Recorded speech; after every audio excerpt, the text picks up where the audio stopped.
Okay, Christina here to listen to some music, and today's music selection is Money for Nothing by Dire Straits. I've already done a couple of reactions to Dire Straits here on the channel, one of them of which was to Sultans of Swing. That was a collaboration with Amy from over on Virgin Rock. It was so much fun to do that. Loved every minute. And so here we are with this one, Money for Nothing. And this is a live performance from 2016. I've not seen this group perform live. I'm really not even sure what to expect. I heard some good musicianship, especially some guitar work, but otherwise, I'm still just getting to know this group. So what else might we be doing with this group? I am a professional classically trained musician, instrumentalist, vocalist, composer, and professor. So I dig into all of the different aspects of this music, how it was composed, all the different instruments, and how we relate to it. Why do we like it? Or maybe why do we not like it? So without any further delay, let's listen. Okay, so I also do know that Dire Straits began in 1977. They are from London, and this song came out in 1985. So they're performing it in 2016, I believe. So this should be interesting. Here we go.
Okay, I think I recognize that main chorus. I'm sure I've just heard it here and there over the years, but I would not have been able to say what band this was or been able to sort of pinpoint their aesthetic in any way. And here we are. Oh, I love it when I get to fill in these blanks. You know, when you get a glimpse of something as a child and it sort of exists in your head somewhere in your subconsciousness, and then all of a sudden you sort of put it all together. You're like, oh, that's what that is. Okay. So, well, at first I was thinking it was a really good riff. It was almost hard to latch onto at the beginning because the main beat, like the downbeat, was kind of missing, but that empty downbeat or heavy beat in the riff is actually kind of what makes it cool. So you have to sort of be floating up in the air a little bit at the beginning for this in order for it to really give its full effect. So is that Knopfler? I'm still sort of getting to know his voice. For some reason, it's not seeming as familiar like from the previous reactions I've done. I'm not sure why. Maybe to me, some of the guitar work has stood out more. And I think he sings in very different styles. This is a much more forward type of singing. Definitely more rock and roll, for sure. Like with Sultans of Swing, it was like all over the place. A big mashup of different samples of different styles. Really cool. But at the same time, at the beginning of this, they were kind of goofing around and it was very, very bluesy. Also, do I recognize the guy in the pink? That really threw me off because I kind of recognize him, but then he hasn't been doing much here. So is he even part of this band? Okay. Maybe a guest artist? I don't know. All right. Well, this is really exciting. I'm going to finally get to know this song. All right, here we go. Let's just keep moving forward. Got the earring, got the makeup on. I tell you what, that's his old hair. The little mama got his own jet airplane. The little trucker is a millionaire. We got to install a microwave, custom kitchen delivery. We got to move the refrigerator. We got to move these color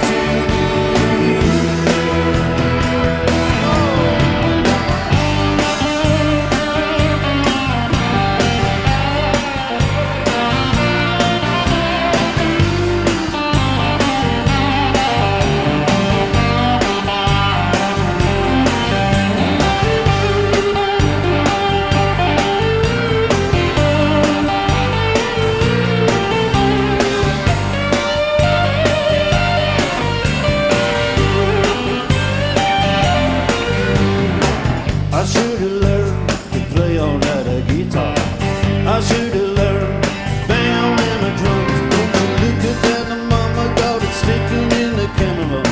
Yes, yes, yes, I'd like to give her some. What's that? Oh, one of those is when you're banging on the bongos like a chimpanzee.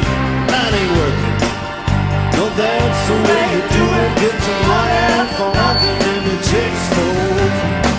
We got to install a microwave, custom kitchen delivery.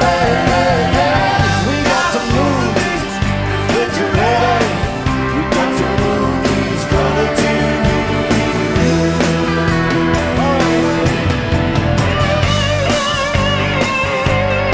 All right, so we're headed into some guitar solos. I know it's going to happen. Maybe a keyboard solo. I am here for it. But I just want to comment that, first of all, the audience really seems energetic. The one lady they were showing up there, she was like air guitar, having a great time. Excellent. But you could just sort of see people just sort of bouncing. To me, that really shows that this groove, this hook, was really successful. It was. I mean, even for me as a kid who just kind of heard this in passing, I didn't know what it was about. Actually, I'm still just catching on to that right now. But, you know, it was just kind of there. And I only know that one little snippet. But boy, is it there. Like, it's firmly planted there. So I remember hearing something about a TV. Now I know they're saying color TV. What are they saying about a color TV, though? Money for nothing. Either money doesn't mean anything or you don't get paid what you're worth. I'm not sure. Let's just go check out the lyrics. Okay, now look at them yo-yos. That's the way you do it. You play the guitar on the MTV. Surely this was on MTV in the mid-'80s. Is it like an anti-MTV song? That ain't working. That's the way you do it. Money for nothing. And your chicks for free. Okay. Okay, so this is the line. We got to install microwave ovens. I would not have guessed that actually, I guess that's right. Ovens. Okay. Now, this had custom kitchen deliveries. Nope, would never have gotten that. We got to move these refrigerators. Nope. But then here, we got to move these color TVs. Okay. I'm telling you, this is so satisfying having this missing little tiny piece of a puzzle in my brain completed. Oh. Whoa, okay. So, yep. Definitely some lyrics from the 80s here. Okay, I should have learned to play the guitar. I should have learned to play them drums. Get your money for nothing and the chicks for free. Look at that, look at that. Get your money for nothing. I want.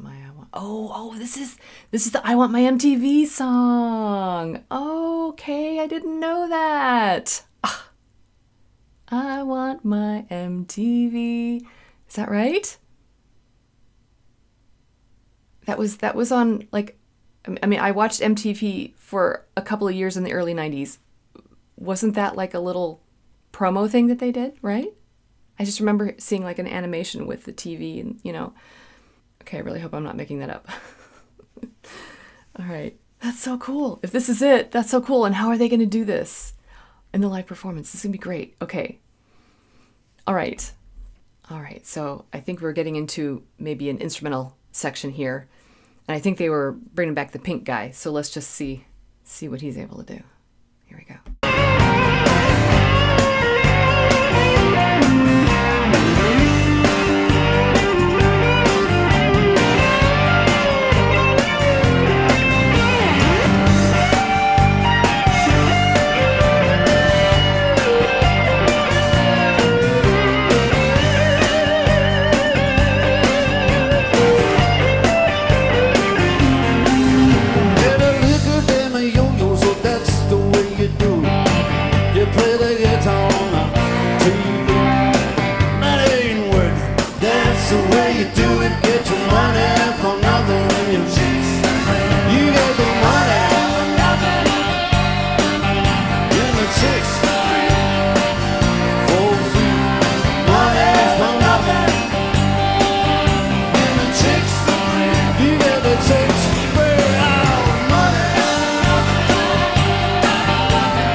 All right. That was a great performance. I was wondering how they were going to slow it down and end it, though.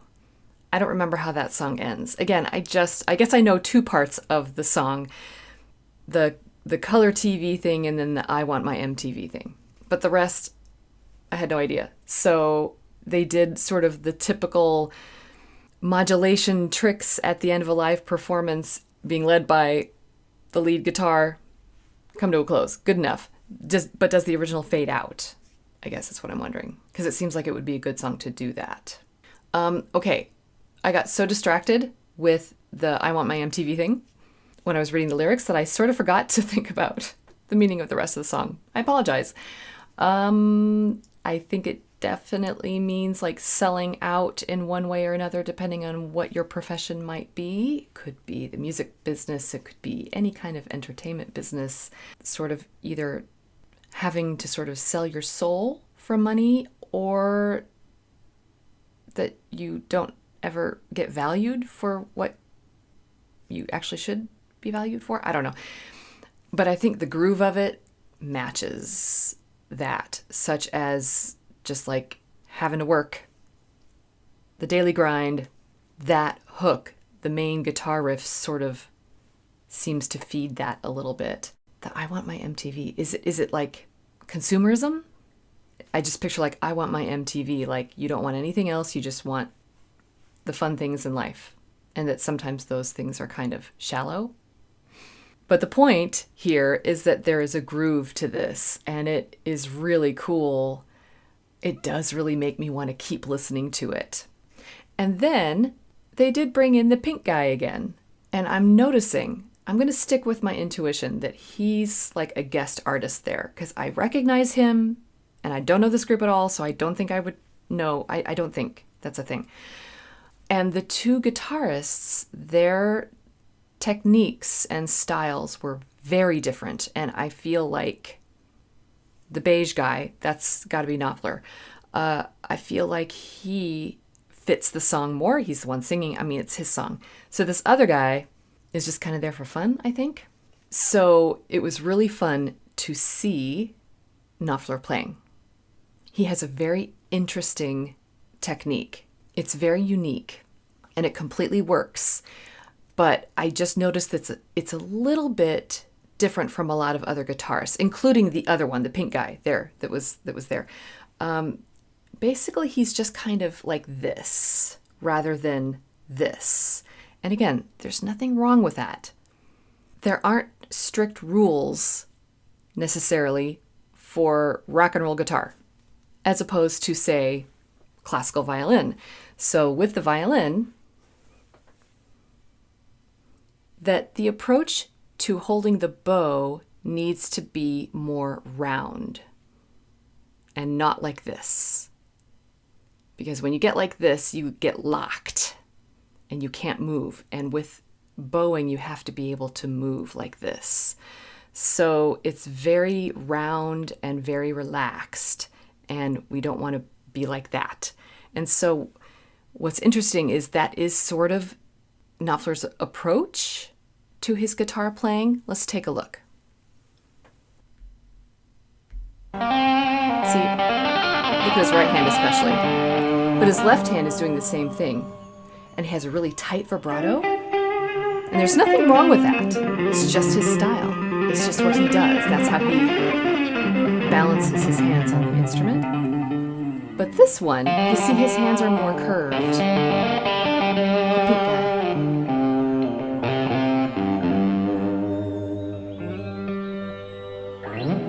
See, their styles are so different. Well, now it goes now. Oh. That was funny. And you hear the empty beats?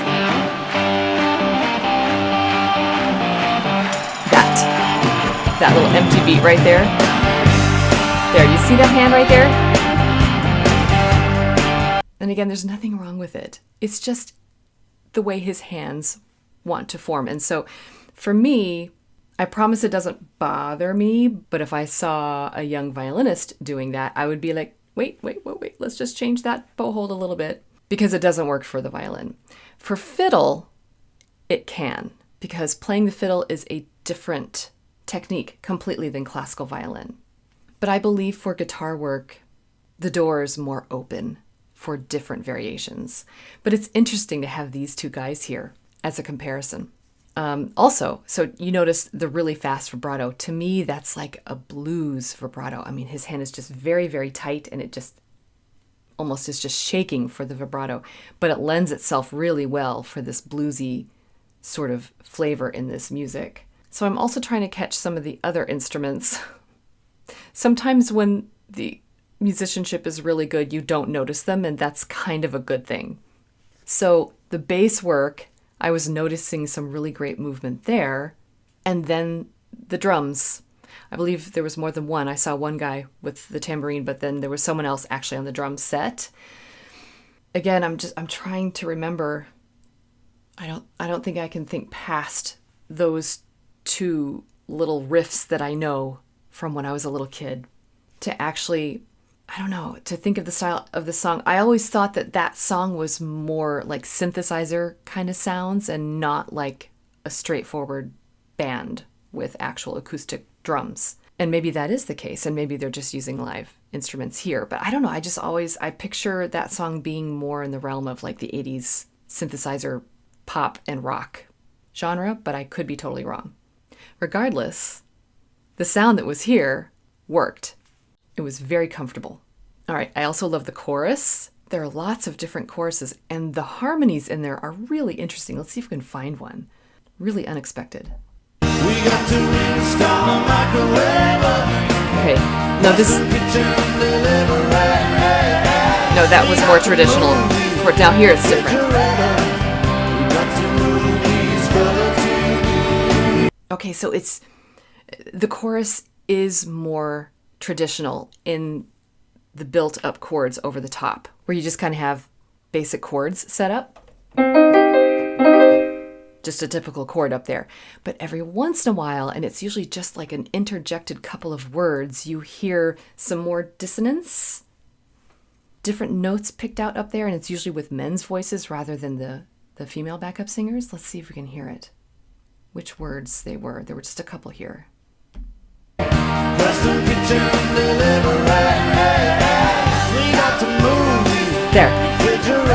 There. It's da-da-da, the movie, the refrigerator. It's that held note up there. It's a little jarring, a little angsty. Well, and speaking of keyboards, they kept showing the keyboardist, and I was hoping for a keyboard solo, but instead we got a different solo from the pink guy. Let's go there. I rather enjoyed it. You could just tell he's good.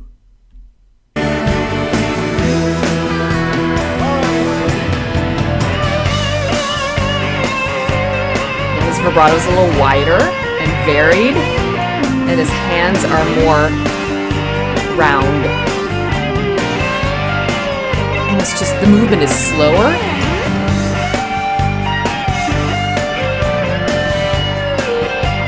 Really hangs on those notes. He's got the confidence there to hang on them. That's just his style. Nice.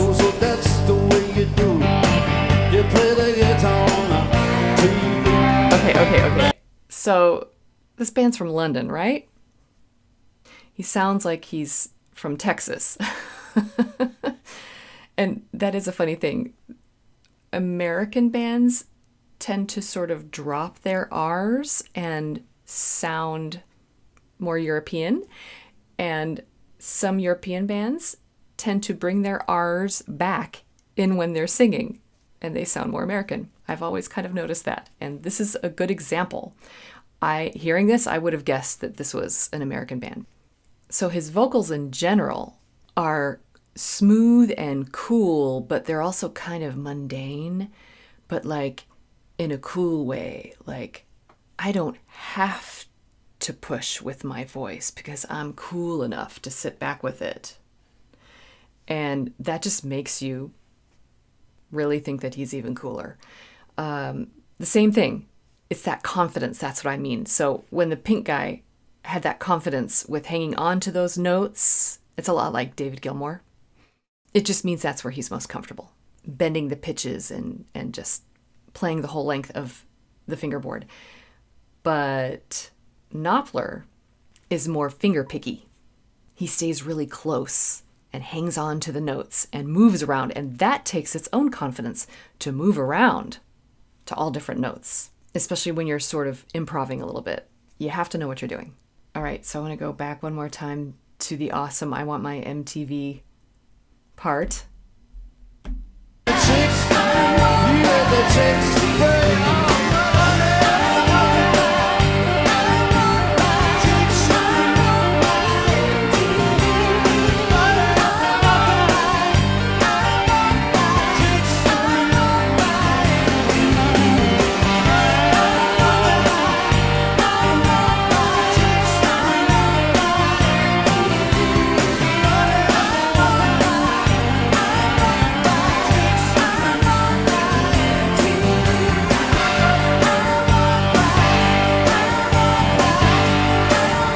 Super cool.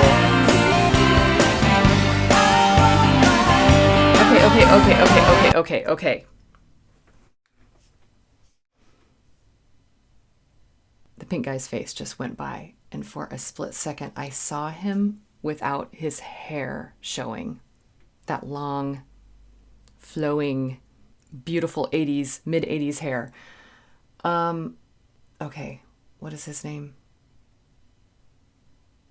He did a song that I loved in the early 90s. And I did see the video for it, of which he is featured. Just him playing the guitar alone on a stage, like sitting on a tall stool. Was it Tears in Heaven? Did he do that? Eric Clapton. I know I'm right. I know I'm right. That's Eric Clapton, right? Okay, well, I'm pretty sure I'm right. Check me in the comments. And if so, he's an excellent guitarist, so that would actually really make sense. Why is he on tour with this group? I don't know, but okay, it's all good. I don't know much about Eric Clapton. I just know that one song. It was from my little snapshot when I got into popular music just for those few years, like early 90s, basically. And so I did see that video on MTV and probably even saw the promo before it of the with the I want my MTV. That's so cool. Okay, well, this was fun. Okay, so that was Money for Nothing by Dire Straits, live from 2016. This was a lot of fun for me, even though I really don't know the song. I'm still getting to know the band, but having those two little spots in the song that were like buried in my memory somewhere is really cool. I love that. Music can do that. Music can tap into parts of the brain where the memories just come flooding back in. Like there are actual studies and practices for therapy with patients with dementia, memory issues, things like that, where they play music and it gets them to respond when normally they don't. That just proves that music can really affect us in very special ways. So it's sure to tap into my memory from long ago.